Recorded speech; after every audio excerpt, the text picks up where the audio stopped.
Hello everyone, story teller Shivani में आपका स्वागत है।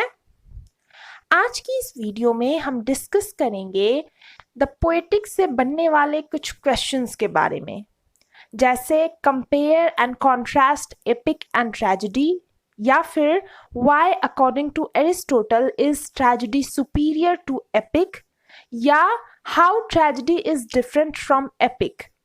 यानी आपको एपिक और ट्रेजेडी के बीच में कंपैरिजन करना है, या फिर ये बताना है कि कैसे ट्रेजेडी एपिक से सुपीरियर है। तो इस वीडियो में I will give you some points that you can use in your answer. और अगर आपने पोएटिक्स पर बनी मेरी वीडियो नहीं देखी है तो लिंक डिस्क्रिप्शन में है, वीडियो ज़रूर देखिएगा। और अगर आप इस चैनल पर न्यू हैं तो चैनल को सब्सक्राइब ज़रूर कीजिएगा।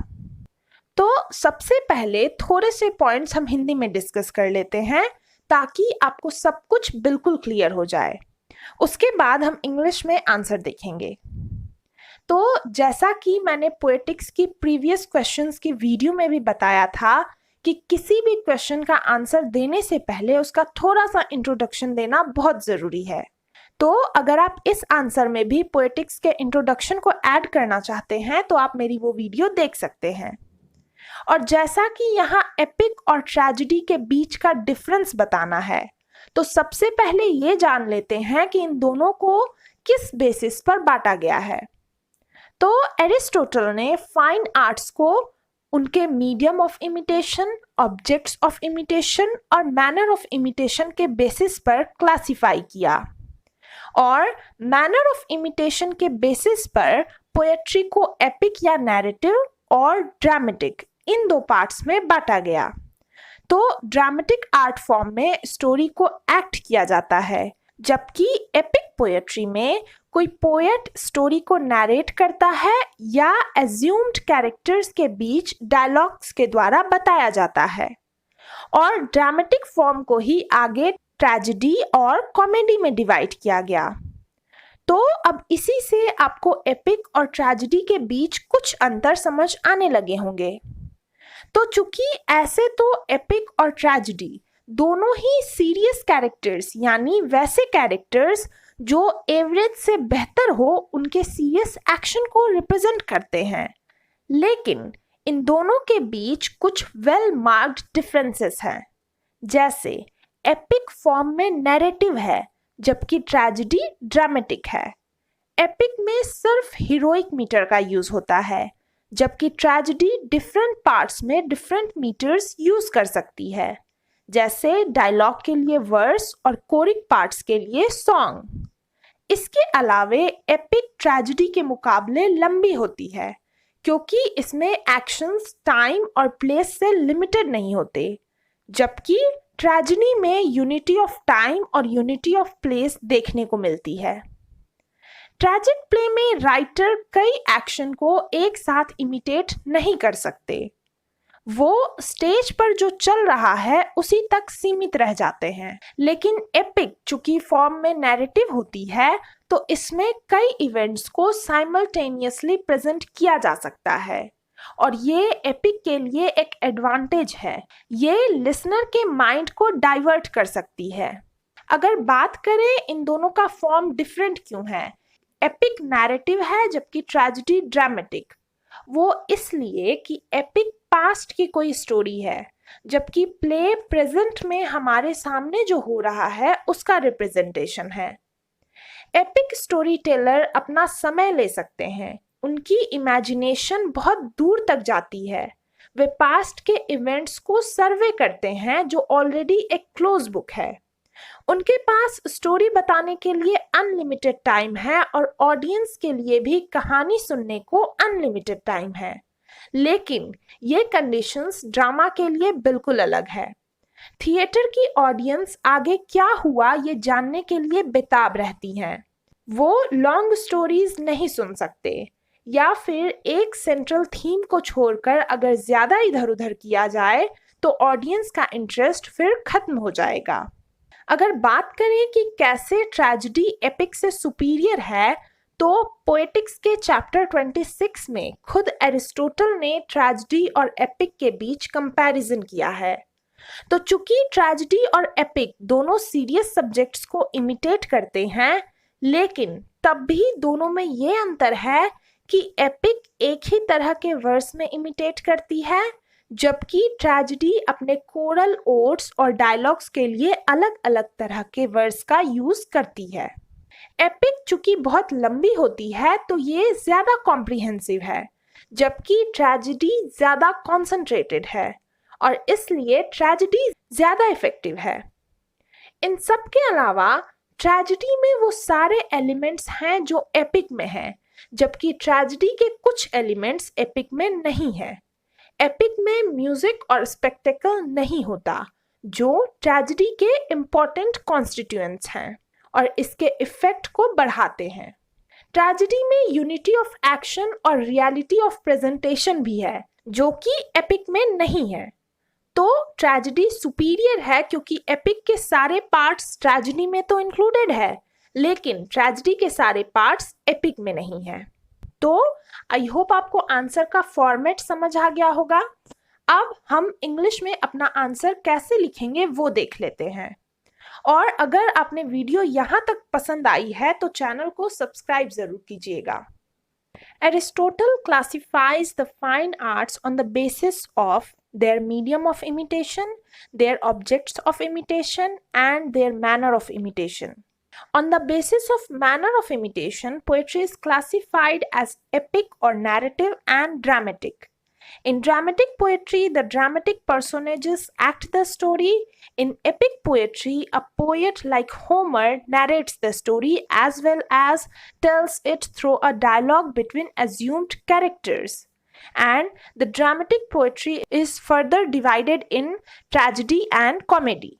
So, comparison between epic and tragedy.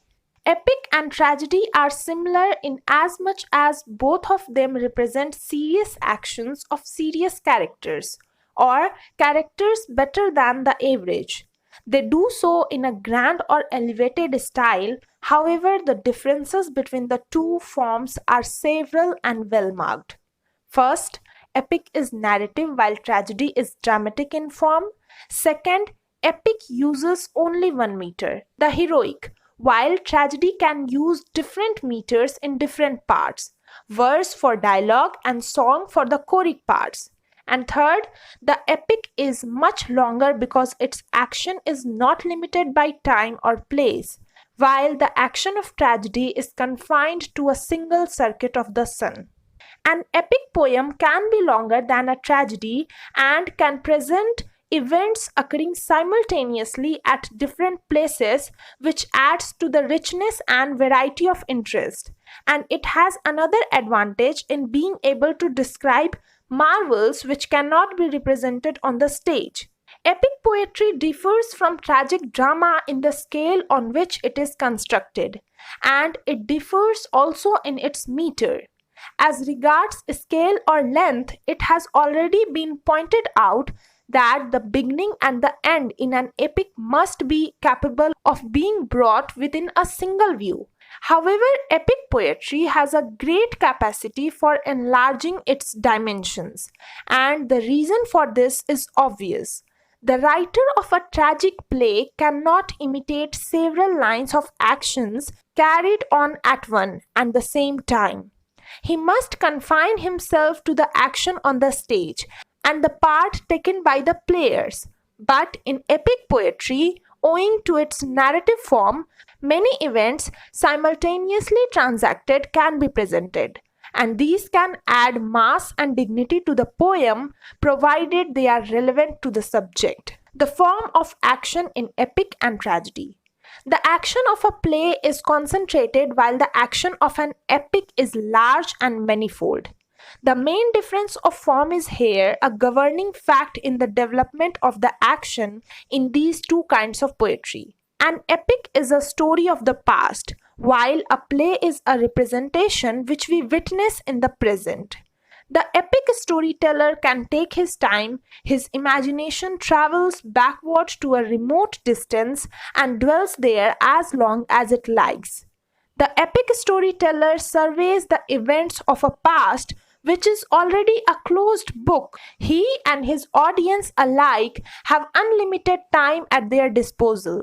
He has unlimited time to tell the story, and the audience have unlimited time to listen to the story. The audience will, if necessary, listen to the story all night and may even wish to resume listening to it on the following day. The conditions of the drama are absolutely different. It is the spectacle of an event which has happened in the past. The impressions in the case of drama are more vivid in proportion to their nearness. The spectator of a play in the theater is impatient to know what happens. He cannot listen to long stories or to adventures unconnected with the one in which the central interest lies. The action on which his attention is focused is hastening towards its goal. By the very fact that the dramatic struggle and catastrophe take place before his very eyes, the action gains a rapidity partially dramatic, partially lyric, which is not fit to the epic poem. Superiority of tragedy over epic. In chapter 26 of the Poetics, Aristotle himself compares tragedy with epic in a number of respects and demonstrates the superiority of tragic over the epic. Both epic and tragedy imitate serious subjects in a grand kind of verse, but they differ in as much as epic imitates only in one kind of verse and tragedy uses different kinds of verse for its choral odes and its dialogue. The epic is more lengthy and so more comprehensive and varied, but the tragedy has much greater concentration and so is more effective. Besides this, the tragedy has all the elements which the epic has, while there are certain elements of tragedy which the epic does not have. The epic lacks music and spectacle, which are important constituents of tragedy and which enhance its effect. It has also reality of presentation and unity of action, both of which the epic lacks. The tragedy is superior because all the parts of an epic are included in tragedy, but those of tragedy are not all of them to be found in the epic. तो I hope आपको video पसंद आई होगी. Thank you.